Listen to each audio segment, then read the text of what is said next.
All right, so after watching our video, we're not going to go over the examples up here because the video kind of went over that with us. We're going to start solving these problems here. Now, you shouldn't need your paper anymore. Okay, we're going to just attach that for later. We should be on the front side of our paper, not the back side. Okay, and then we're going to follow whatever the sign is, whether it's addition or subtraction, and we're going to work through these together. So anytime that we're adding or subtracting, we're always going to do the small units first, okay? A minute is smaller than an hour, so we're going to add our minutes together. And they gave you a doozy right off the back. What is 0 plus 5? 5. What is 4 plus 3? 7. That was mean. So we've got 75 minutes. We're just going to leave that for a second. Now we're going to add our hours. 2 hours plus 2 hours is 4 hours. Now remember how I said this is similar to when we have an improper fraction. Okay, you're like, I don't see any fractions. I know. But just like an improper fraction has a whole stuck in there, our minutes go over 60, which means there's a whole hour stuck in there, okay? Well, 1 hour equals 60 minutes. So I'm going to take that whole hour out by subtracting 60 minutes. So I'm going to do minus 60, and I get what? 15. Where does this 60 go? To my hours, and I'm going to add it by transferring it to minutes. To hours. 60 minutes is 1 hour. So 4 hours plus 1 hour is 5 hours. 5 hours, and 15 minutes is your final answer. You cannot leave in your answer a number for minutes or a number for any measurement we use this chapter. You can't leave it when it exceeds the 1 equals whatever it is. 1 hour equals 60 minutes. So if this is greater than 60, you have to pull that hour out. Okay? Let's move on to number 8. Number 8, we're going to do our minutes first, our small unit. What's 5 plus 6? 11. Carry your 1 just like you normally would in a normal problem. Okay, what's 5 plus 2? 7. Plus 1? 8. Ruh-roh. Hopefully the little red light in your head's going, no, I can't leave it like that. Okay, we're going to leave it for now, and we'll come back to it. What's 6 hours plus 0 hours? 6 hours. 6 hours. Now, can I leave 6 hours and 81 minutes? No. No, because what's inside 81 minutes? 60. There's a whole hour stuck in there, and he wants to get out. Okay, so I'm going to take 60 out, 60 minutes, and I get 1 and 2, 21 minutes. And where does that 60 go? To my hours. I'm going to add 1 hour because 60 minutes equals 1 hour. So I get how many hours? 7 hours. Whoops. I'm going to make the whole page dance. That's your final answer. All right, let's move on to the fun. Okay.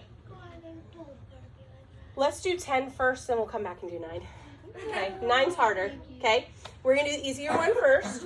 So 42, we're dealing with our small unit first, our minutes. 42 minus 38. Well, can you do 2 minus 8? No. So we're going to treat this like we would a regular math problem. We're going to cross out our 2, cross out our 4. We're going to borrow 3 or 10 from 4, make it a 3. 2 becomes 12 because we took 10 from 4. So 12 minus 8 is 4. 3 minus 3 is? Leave it alone. Don't write a 0 there. Okay. For what? Minutes. Then I'm going to deal with my big units. What's 3 hours minus 2 hours? 1 hour. And that's my final answer. Now, I had to borrow within my small units, but I didn't have to go all the way over to my big units, convert them, and borrow from them. We will in this one, though. Okay? Can I do my small units 13 minus 44? No. The small numbers on top, it will not work. And I don't want to play with negative numbers. So I have to go all the way over to my big unit of measurement, and I have to borrow one of his. So he becomes what? 3 hours. Now, I'm not borrowing 1, I'm not borrowing 10. I'm borrowing a whole hour, and I'm changing it to minutes. 1 hour is 60 minutes. So I need to add 60 minutes to 13. Most of you can do that in your head. We end up with 73. So now watch what I do. Cross this out. This is now 73 minutes because I added a whole hour, but I changed it to minutes. Okay? Now, can I do over here 3 minus 4? No. This is now kind of its own problem, and so I can borrow within this problem. 3 becomes 13. 7 becomes 6. I don't have to go back over to hours and get more. What's 13 minus 4? 9. The answer is 9. Siri knows the answer. What's 6 minus 4? 2. Siri's done trying to cheat. Bad Siri. What's 3 minus 1? 2. 2 hours. And that's our final answer. Thank you. It's important to know how to do these 4 types of problems because we are doing them today using time. We're eventually going to do them using inches and feet or yards and feet. We're going to use them using gallons and cups and pints, and to me, that one is probably the trickiest, okay? But it's important to know how to do this. This one, I will say, by far, is the most difficult because you have to go all the way over to the hours and borrow a whole hour and turn it into minutes. That's really little. Not that little. Okay.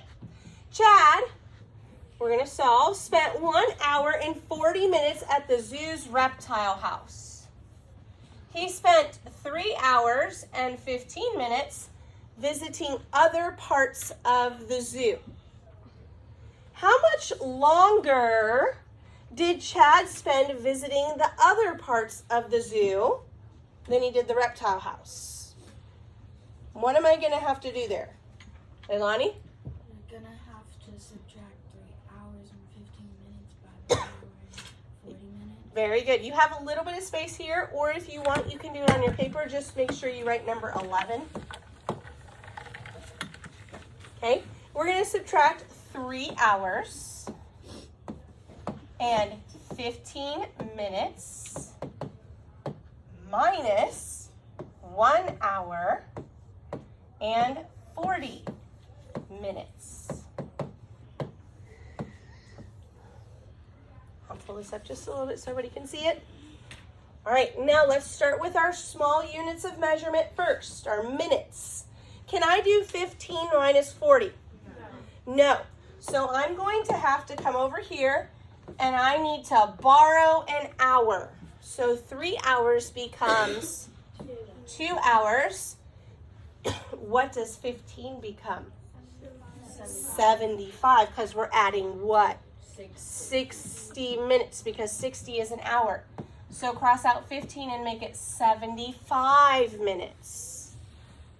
Now, 5 minus 0 is 7 minus 4 is 3. So I have 35 minutes.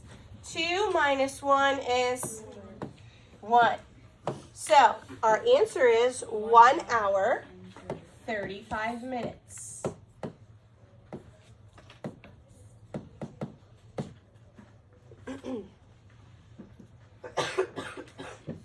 Now number 12 asks us a different question. It says, how long did Chad spend at the zoo? So what am I going to do for number 12? Grayson. Add 1 hour and 40 minutes to 3 hours and 15 minutes. Good, we're gonna add them together. 3 hours, 15 minutes. You can do this on your extra sheet. Just make sure you write 12. Plus 1 hour and 40 minutes. Okay, well, what is 5 plus 0? 5. Make sure you have this written somewhere, either on your extra paper or your regular paper. What's 1 plus 4? Oh, very close. Can we keep 55 minutes though? Yeah. Yes. Whew, dodge that one. Okay, what's 3 hours plus 1 hour? 4 hours. So how long did he spend at the zoo? 4 hours, 55 minutes. If I said, give me an estimate of how long he spent at the zoo, what would you estimate or round that to?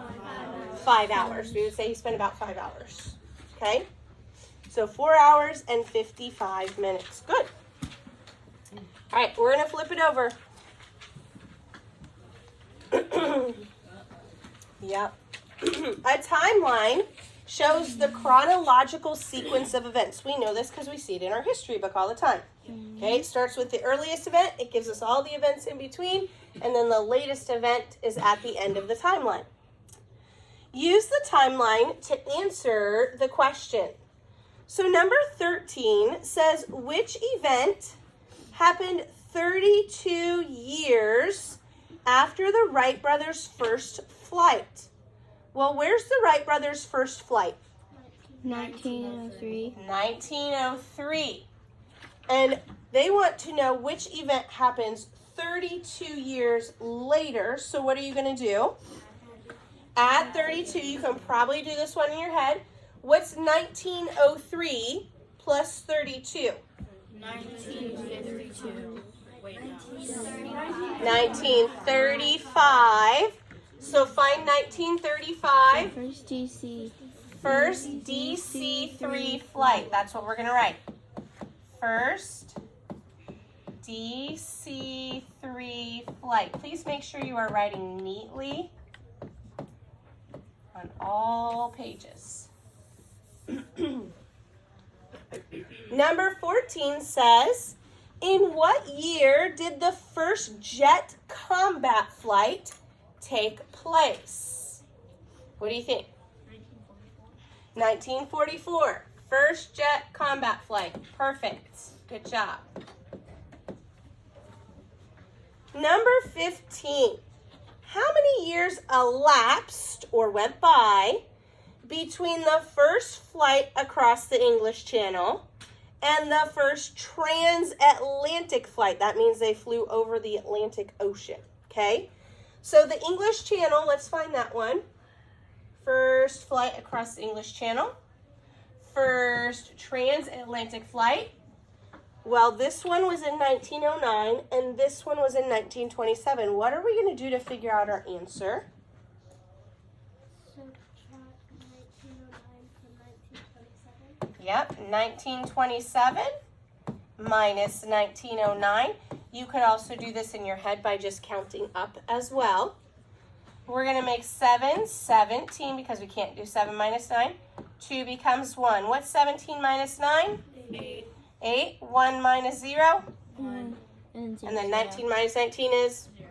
So how many years? 18. 18. And then make sure we write years.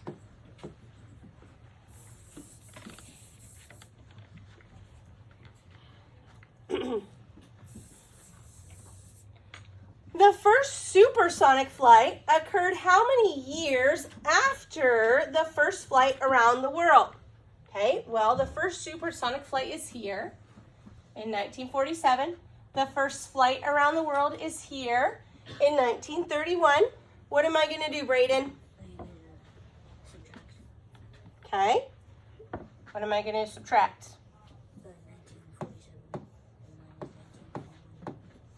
Say 1931.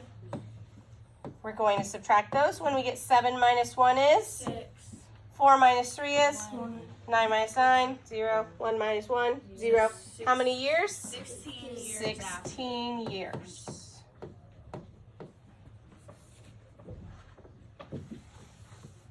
All right, the bottom of the page is review. I am not going to do all of it with you. I'm going to do some of it with you.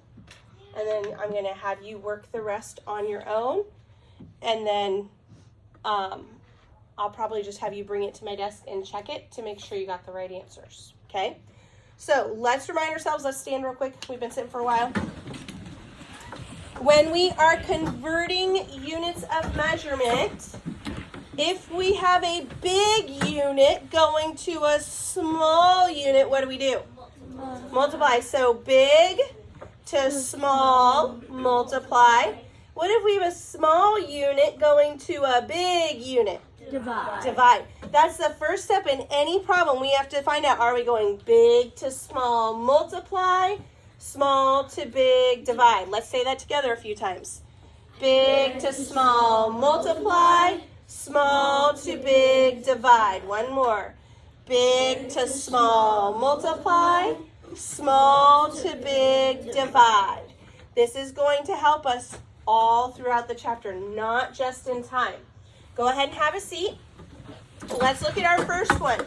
We're going from days to weeks. Is one day bigger than 1 week? Yeah. No. 1 day is small, and we're going to big. So small to big, divide. Write a division sign. Then you must ask yourself, how many days are in 1 week? Everybody? 7. So we have 525 divided by 7. Can 7 go into 5? No.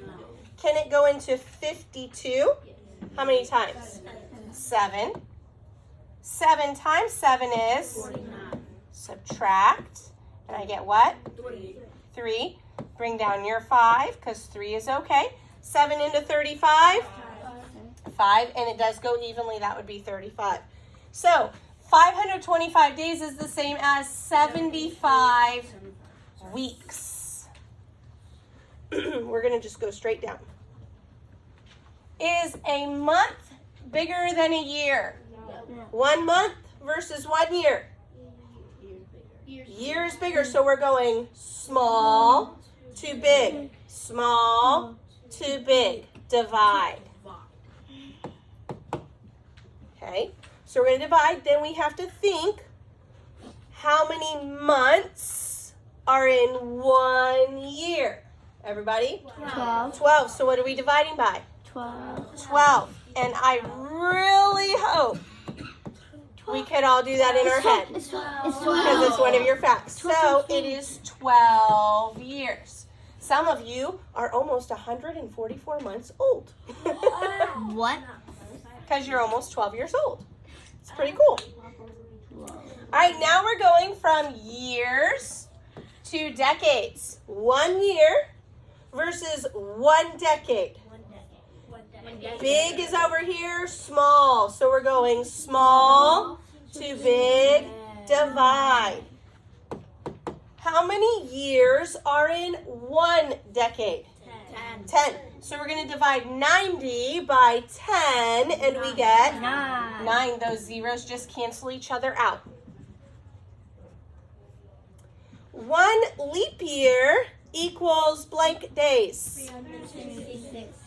366. No calculating on that one. That one's just a fact we know. Let's slide over here. Now I'm going from 1 millennium equals how many years? 1,000. 1,000. Again, that's just a fact that we know. It's one on our cards that we work on. 100 years equals 1 century. 1 century. It's just flip-flopped. Usually we say 1 century equals 100 years. It works both directions. 100 years equals 1 century. 6 decades equals blank years. So let's think. Decade versus year. Decade's big, so we're going big to small. Multiply. Multiply. How many years are in 1 decade? 10. So we're going to multiply 6 times 10. Some of us are just copying answers again. 60. Don't zone. You've got to tune in. You've got to pay attention. 800 years to blank centuries. Figure that one out on your own. Do you want us to put the sign and everything on there too? I do, because it's going to help you. Caroline, let's make sure we're sitting up.